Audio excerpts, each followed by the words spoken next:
Pues como les comenta, me toca darles un poquito sobre darles el panorama general de cómo se está comportando el COVID en el estado de Tamaulipas. Si vemos primeramente... Doctora, perdón, no tiene su cámara prendida, no sé si fuera tan amable para... A ver, permítame.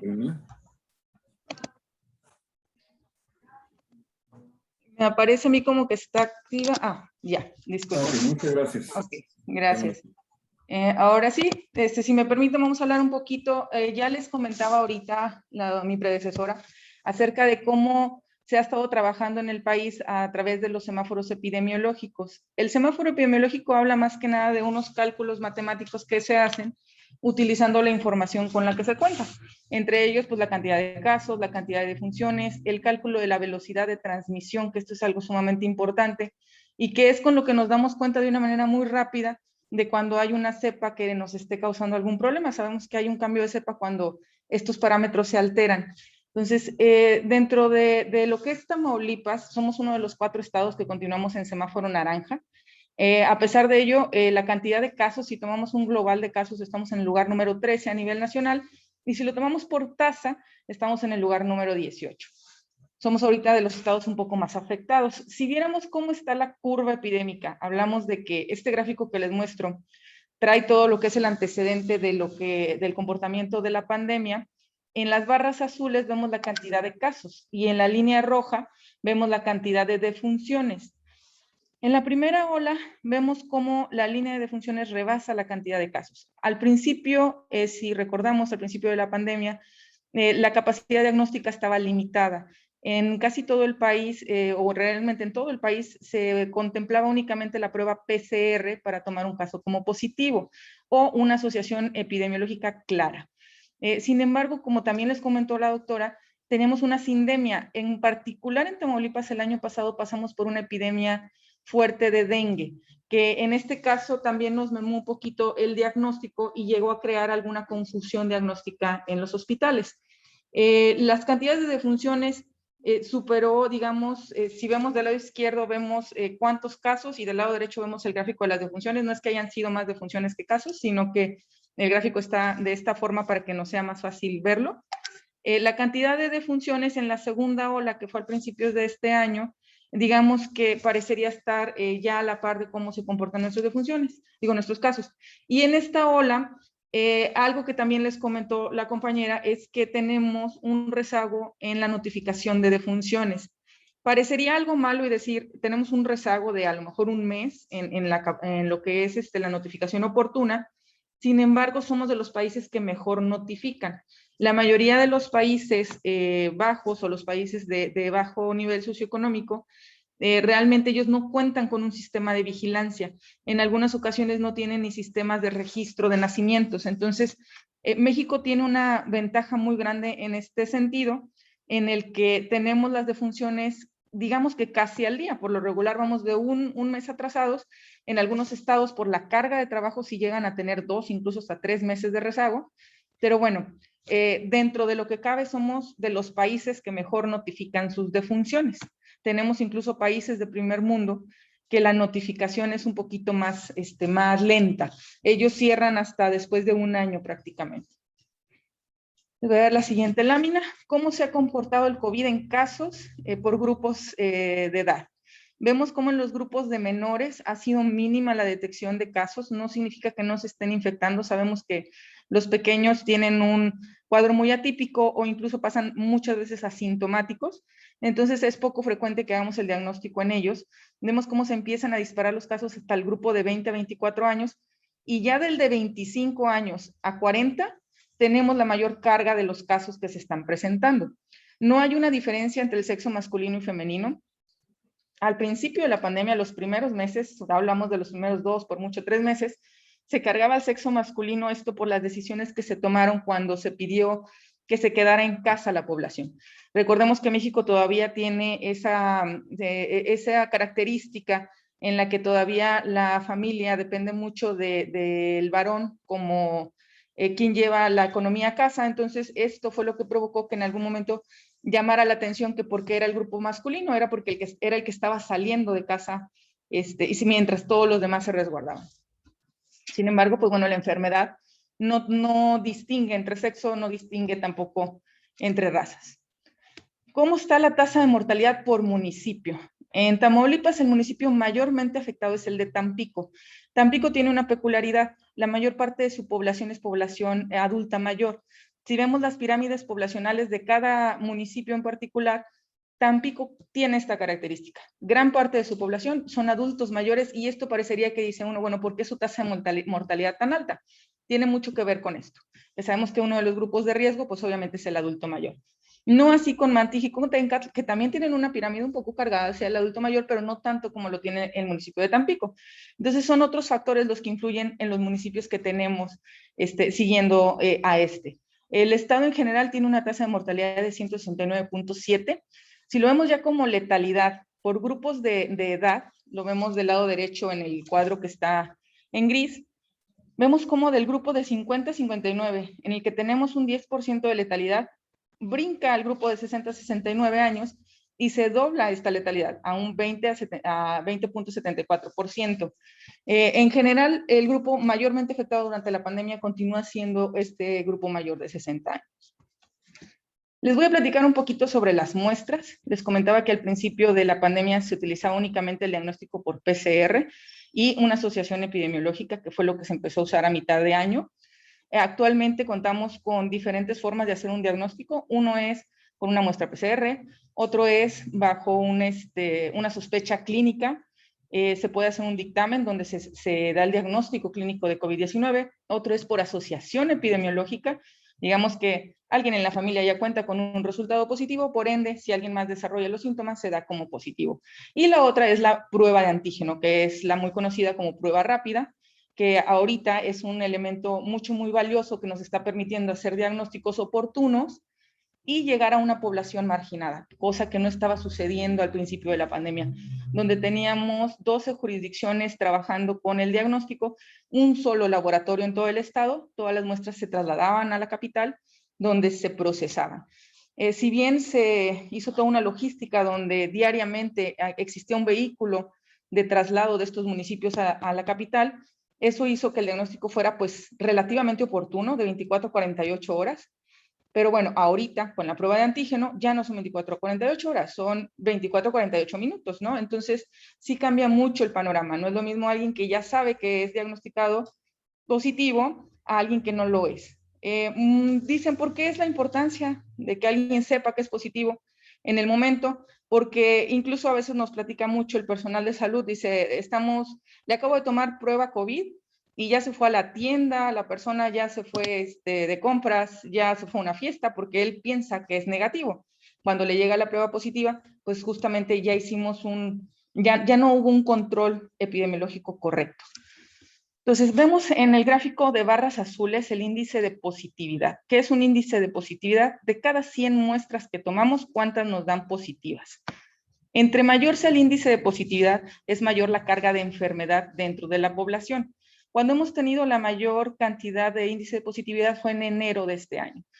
El año pasado, como les comentaba, teníamos una sindemia bastante difícil, que fue la presencia de casos de dengue, una situación que tal vez quedó un poco opacada por el COVID, pero sí fue una situación bastante grave en el estado de Tamaulipas. Y eso también nos merma un poquito en lo que es el índice de positividad. Muchas veces pudimos estar muestreando pacientes con dengue como si fueran COVID, y eso parecería que fue un índice de positividad bajo, pero en realidad era por la situación de la sindemia.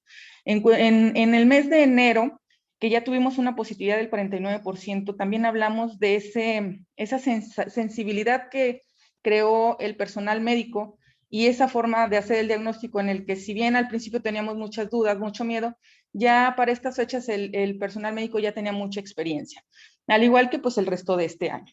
Ahorita nuestro índice de positividad al mes de septiembre es del 40%, va disminuyendo. Sabemos que ya la curva va hacia abajo de esta tercera ola. Las variantes circulantes de SARS-CoV-2 en Tamaulipas, pues prácticamente son todas. Todas las BOC. BOC, ¿qué significa? Que son las variantes de preocupación. La Organización Mundial de la Salud, separó todas las variantes, las analizan y las comparan con la variante original. Dicen, si esta variante causa más mortalidad o más enfermedad o una transmisión más rápida o cualquier cosa que pudiera generarnos un problema epidemiológico, entonces se clasifica como VOC, que es una variante de preocupación.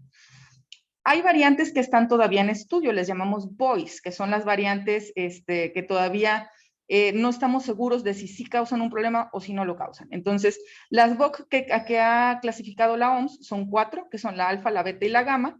Las 4 han estado circulando en el estado de Tamaulipas. Si vemos en el color azul en el gráfico, el pico máximo de lo que fue la cepa alfa, la B117, o también conocida como la identificada en el Reino Unido, pues fue en el mes de mayo.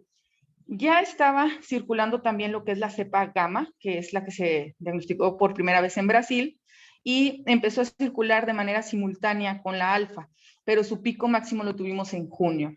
Y resulta que este pico, último pico que tenemos de COVID, es resultante de la cepa delta, que es en el mes de agosto de este año, y que todavía venimos arrastrando muchos casos de ella.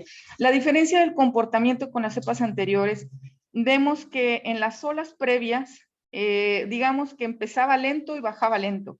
A diferencia de la cepa delta, que sabemos que tiene una transmisión mucho más rápida, entonces esta ola fue muy rápida. ¿Por qué? Porque su transmisión era muy amplia, muy rápida, ¿no? Entonces, había muchos casos, pero obviamente se tenían que acabar los susceptibles, que significa que pues, si ya todos se enfermaron, pues ya no hay más quien se enferme, ya no hay más quien se muera, entonces pues bajan también rápido los casos. Esta ola fue fuerte, afortunadamente no nos saturó los hospitales, pero bueno, fue una ola que subió rápido y bajó más rápido que las previas. En Tamaulipas se tiene una estrategia en la que también se calculan los semáforos epidemiológicos a nivel municipal. Sí tienen algunos ajustes comparados con los nacionales, no son exactamente iguales, se toman incluso algunas variantes en conjunto con algunas plataformas, como lo es la plataforma del Google, donde vemos también la movilidad de la población. Para ello se hace el cálculo por municipio y ha permitido a lo mejor ayudar a los giros económicos, que se puedan abrir las tiendas, que se puedan abrir otros negocios. En parte nos dicen, bueno, ¿y esto qué es importante? ¿Qué es lo importante? Que no todo en la vida es COVID, no todo es COVID positivo, enfermedades por COVID. Sabemos que tenemos muchas más enfermedades y que siempre que baja el nivel económico de una población, pues aumenta los problemas de salud. Aumenta también el problema de acceso a los servicios de salud y como parte de la atención a la salud también debemos pensar en esta parte económica de la población. Nosotros dividimos al estado en 3 zonas, la zona norte, la zona centro y la zona sur. La zona norte, ¿por qué? Porque normalmente en Tamaulipas, cuando empieza a subir una ola, empieza a subir en la zona norte, los municipios de la frontera. De ahí se viene a la zona centro y posteriormente a la zona sur. Es una forma típica de presentación no solo del COVID, sino en general de casi todas las enfermedades sujetas a vigilancia epidemiológica. Nos decían mucho, el comercio internacional, esa mezcla que tenemos, la migración, sabemos que tenemos muchos grupos de migrantes en la zona norte, pues hace que ahí sea donde primeramente lleguen las cepas y después empiecen a trasladar hacia la zona centro y posterior a la zona sur. Entonces, ahorita estamos en esa última fase de esta tercera ola, en la que es la zona sur, la que mantiene más municipios en semáforo rojo o naranja, y pues bueno, poco a poco van a ir descendiendo. Estos 3 gráficos que les presento ahorita son por grupos etarios, vemos que va por decenios. El primer gráfico son los casos, el segundo son las hospitalizaciones y el tercero son las defunciones. En cada uno vemos 3 líneas por colores. La línea azul habla de la primera ola, la línea roja habla de la segunda ola de COVID y la línea verde de la tercera ola. ¿Qué es lo que podemos observar? Si vemos únicamente las líneas azules, vemos que se parece mucho la de los 3 gráficos. Hubo muchos casos, muchas hospitalizaciones, muchas defunciones. Si yo veo la línea roja, tiene un comportamiento semejante. Digamos que también hubo casos, hubo hospitalizaciones y hubo defunciones. Vemos que no cambia tanto la línea. Pero si vemos la línea verde, que es esta última ola, vemos cómo hubo muchos casos comparados con, o sea, digamos que se comportó como la primera, que fue la del verano pasado, pero cuando vemos los hospitalizados, se comportó como la segunda, como la línea roja. Y cuando vemos las defunciones, obviamente esta es una línea muy clara en la que vemos cómo disminuyó esta cantidad de defunciones. ¿Por qué pasa esto? Pues obviamente por las campañas de vacunación que se han implementado. Si vemos la línea verde en el gráfico del centro, no tiene una forma de curva, tiene una forma como una M o hace varios picos. Estos picos es porque durante esta tercera ola estábamos en proceso de vacunación. La ola iba agarrando vuelo, por así decirlo, de una manera más coloquial, y vemos cómo empieza a hacer efecto la vacunación en los grupos de 50-59 y de 40-49, y pues ahí se detiene, pero no se detiene en el grupo de menos de 40, y hace ahí otro pico. Ese pico es porque todavía no terminábamos de vacunar, de hecho estábamos iniciando la vacunación, entonces este grupo no alcanzó a ser protegido y pues obviamente hubo muchos más hospitalizados y parecería que hubo muchas defunciones también en este grupo de edad, pero realmente esa perspectiva es justamente porque, bueno, este grupo aún no había sido inmunizado por completo. Vamos a hablar un poquito de las comorbilidades. Hablaba la compañera también acerca de que efectivamente los problemas de hipertensión arterial, algunas enfermedades cardíacas están cobrando fuerza. Nosotros para el cierre del año 2020 ya cobraba fuerza justamente la hipertensión arterial como la comorbilidad más importante en los pacientes que fallecían por COVID. Y vemos como si hay un pequeño grupo, aproximadamente del 11%, donde no se identifica una enfermedad clara, pero también tenemos un 38% donde tienen los pacientes más de una comorbilidad. Hablamos de síndromes metabólicos o de algunas otras mezclas de enfermedades. Vamos a hablar también de otro grupo que también es un grupo vulnerable, que es el personal de salud, que muchos de los que me están oyendo, pues bueno, forman parte de este grupo. En este grupo en particular lo que hemos observado, si bien el 2.9% se ha comprobado que su infección ha sido frente a paciente, son médicos que han estado, muchos de ellos, en áreas COVID y han desarrollado la enfermedad, vemos que el 97% no han sido sus infecciones por el empleo que desempeñan. La mayoría de ellos en lo que hemos observado es lo que vemos en el dibujo de la derecha. Cuando el personal de salud se va de vacaciones, nos está dando positivo 2 a 3 días previos a su reincorporación o 4 a 5 días posteriores a esta incorporación a sus labores. Entonces, muy posiblemente estamos relajando nuestras medidas preventivas. Digamos que salimos del hospital, nos sentimos libres unos cuantos días, pero esos días que nos sentimos libres tenemos que usar el cubrebocas, tenemos que usar la sana distancia, tenemos que cuidarnos porque está muy, muy demostrado que justamente este tiempo de descanso es lo que nos está provocando la mayor parte de las infecciones por COVID en el personal médico. Entonces, es un llamado, una invitación a todos ustedes a que se cuiden en este periodo vacacional. Todos requerimos vacaciones, son muy necesarias, pero hay que seguirnos cuidando también en este tiempo. Vamos con otro grupo vulnerable, que son las embarazadas. Realmente el índice de positividad de las embarazadas, recordemos que el índice de positividad es cuántas nos dan positivas de cada 100. Nosotros hemos encontrado que casi el 30% nos dan positivas. Tenemos muchas positivas embarazadas. Incluso es un grupo de los que más muestreamos. Realmente se sospecha mucho el COVID en una embarazada. Comparado con los grupos en general que hemos visto.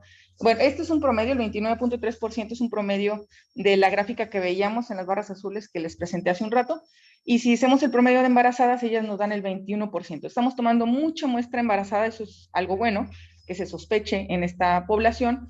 ¿Por qué? Porque su mortalidad es bastante alta. ¿Qué hemos observado en los reuniones donde analizamos cada defunción materna? Pues justamente que hemos tenido algunos retrasos en la atención del embarazo cuando se sospecha el COVID. Por ponerles un ejemplo, llega una paciente con dificultad respiratoria, inmediatamente lo catalogamos como si fuera un posible COVID.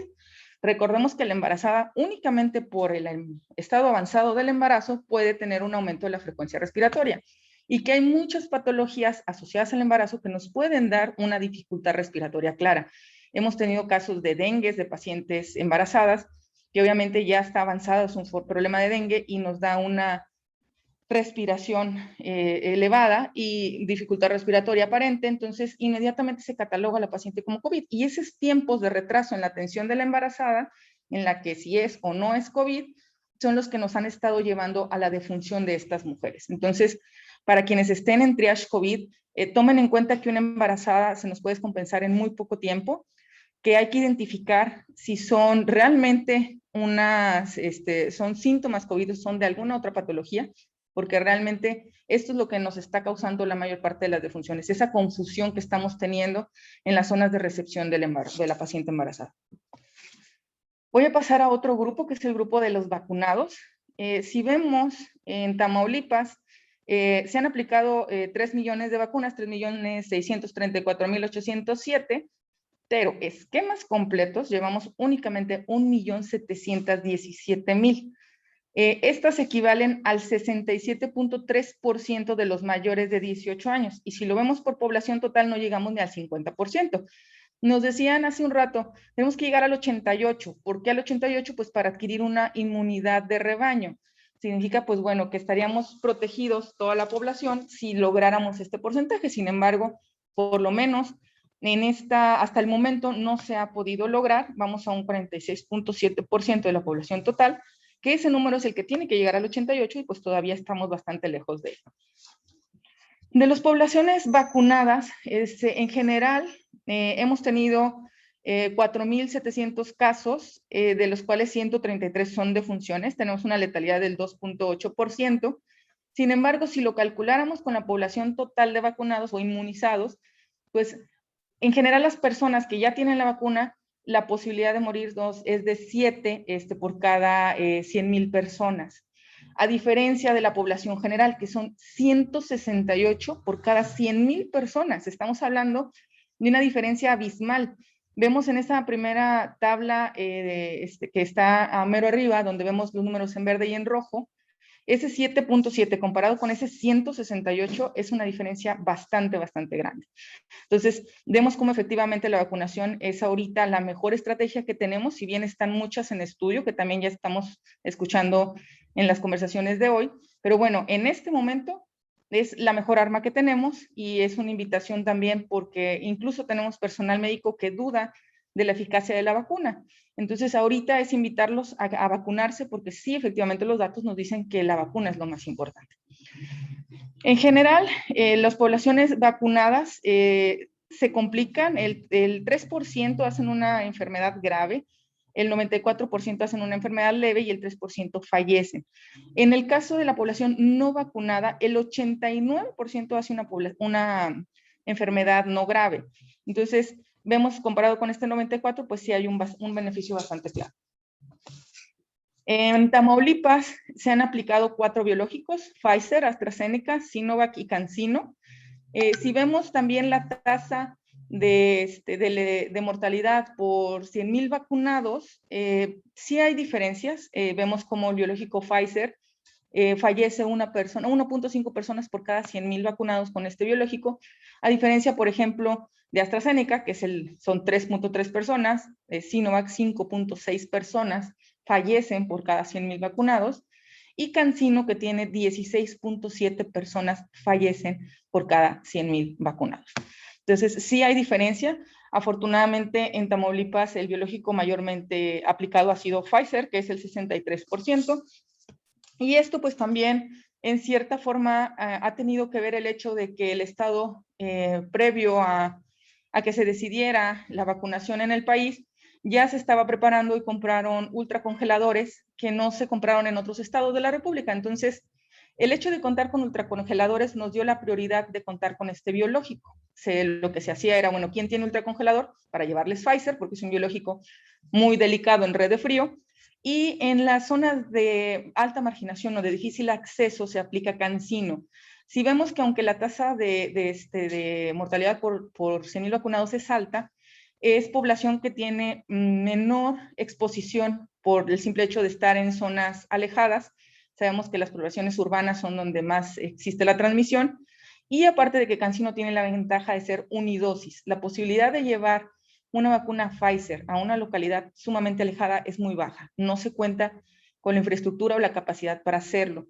Se tiene que contar con, como les comentaba, con ultracongeladores para mantener la red de frío y que la vacuna pueda hacer efecto. Les voy a hablar un poquito del panorama hospitalario. ¿Qué pasó en Tamaulipas diferente con el resto del país?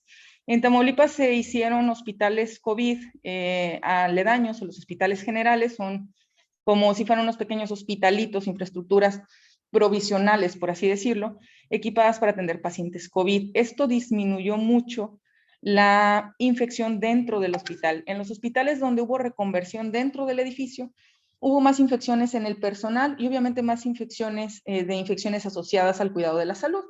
Entonces, esto nos pasó a ayudar bastante para evitar que se hiciera, digamos, más brotes dentro de los hospitales y ganar un poquito la confianza de la gente para que no dejara de atenderse.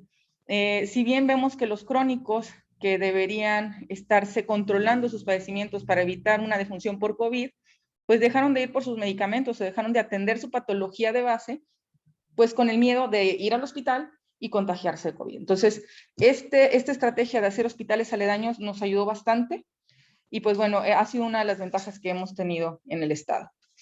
Por mi parte, pues hasta el momento ha sido todo. Quisiera agregarles un detalle extra, que es cómo vimos en cuestión de empleos, cómo se comportó el COVID. En Tamaulipas llamaba la atención que en la primera ola la institución que más se saturó de pacientes, pues obviamente fue el ISSSTE. El ISSSTE tiene la mayor cantidad de población, digamos que su pirámide poblacional está cargada en adulto mayor y eso fue lo que explica el por qué en esa institución hubo muchas defunciones y mucha carga de enfermedad. Y en esta última ola lo vimos en la población joven, por lo que decíamos de la vacunación, y fue el IMSS la institución que más estuvo saturando y donde pues obviamente también ocurrieron gran parte de las defunciones. Esto va en dinámica de cómo se está comportando el COVID en nuestro país. Entonces, por mi parte ha sido todo. Muchas gracias por su atención y estoy atenta a cualquier duda. Que tengan muy buena tarde. Muchísimas gracias, doctora Hilda. Qué amable, fue muy, muy interesante su plática y ver la perspectiva aquí, cómo estamos en Tamaulipas, y creo que han hecho un buen papel la Secretaría. Se agradece mucho su participación. Muchas gracias. Hasta pronto. Hasta luego, doctora.